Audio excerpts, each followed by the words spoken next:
Assalamu alaikum, I'm Aisha and you're watching Samaa News. Here are today's headlines.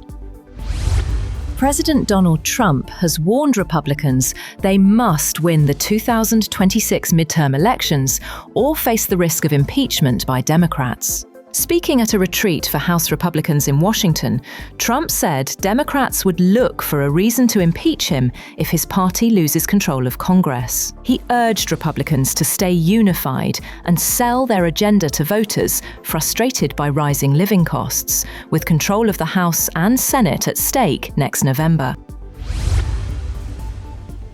Venezuela's Attorney General has challenged US charges against deposed President Nicolás Maduro, calling on an American judge to recognize what he said was a lack of jurisdiction and Maduro's immunity as a head of state. Tarek Saab also announced a criminal investigation into deaths linked to the US military operation and urged international bodies to take concrete steps to secure Maduro's release.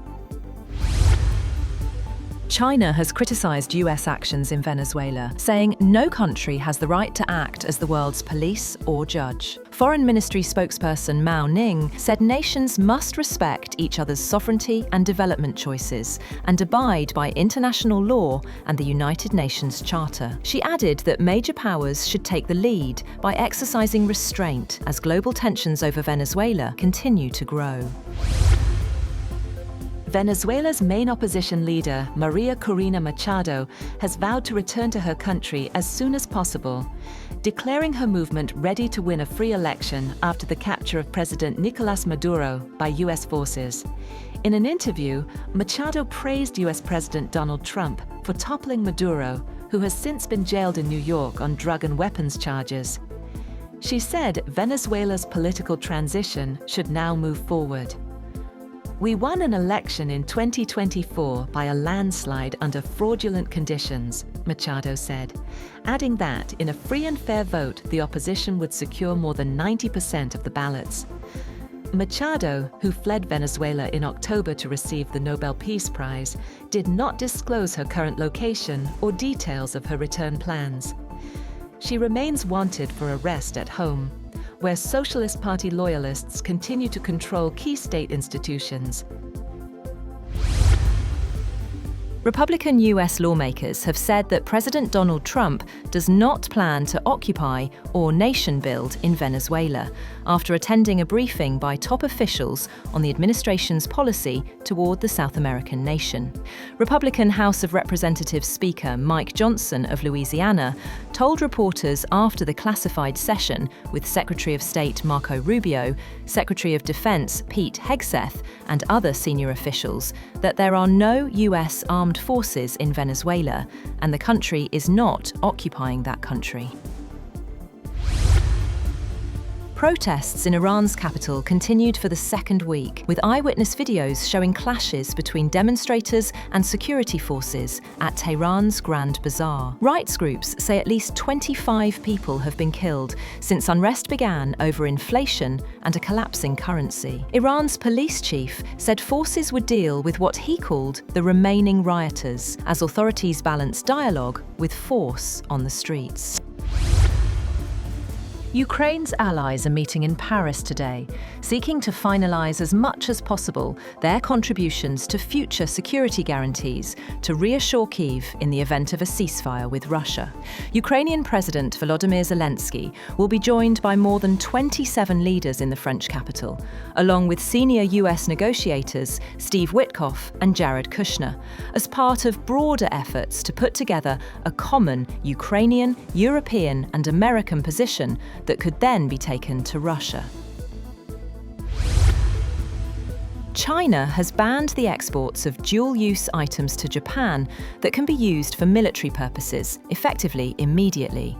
A Commerce Ministry statement showed that exports of dual-use items to military users or for any purposes that contribute to enhancing Japan's military strength are banned, adding that organisations or individuals from any country that violate the ban will be held legally liable. An earthquake with a preliminary magnitude of 6.2 hit the western Chugoku region of Japan, followed by a series of sizable aftershocks. The Japan Meteorological Agency said the epicenter of the first earthquake was in eastern Shimane Prefecture, adding that there was no danger of a tsunami. Chugoku Electric Power, which runs the Shimane nuclear power station, said operations were continuing as usual at its number 2 unit. Japan's Nuclear Regulation Authority said there were no irregularities following the quake. At least 14 people have been killed after being swept away by flash floods in Indonesia's North Sulawesi as the search for the missing continued. An official said heavy rain early on Monday triggered flash floods on the island of Siau, located in the region of Siau Tagulandang Biaro. 16 rescuers have been deployed to search for 4 people who remain missing, while 18 people have been injured so far. The United States has ended its long-standing guidance that all children receive vaccines against flu and 3 other diseases, a sweeping change that advances one of Health Secretary Robert F. Kennedy Jr.'s long-term goals. Public health experts warn the latest rollback could lead to preventable hospitalizations and deaths.